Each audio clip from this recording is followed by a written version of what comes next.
রাজনৈতিক দল হিসেবে নিবন্ধন পেল গণসংহতি আন্দোলন। নিবন্ধন নম্বর 53 এবং প্রতীক পেয়েছেন মাথাল।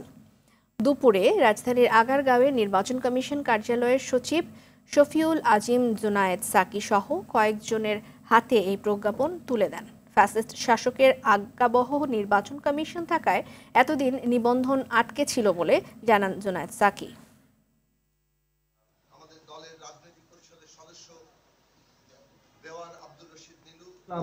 2018 সালে ডিসেম্বর মাসে যে নির্বাচন হওয়ার কথা ছিল তার আগেই কয়েক মাস আগে আমাদেরকে চিঠি দিয়ে জানানো হলো যে আমাদেরকে নিবন্ধন দেওয়া হচ্ছে না। কিন্তু কেন নিবন্ধন দেওয়া হচ্ছে না সেটার কোনো কারণ ওই চিঠিতে উল্লেখ করা ছিল না।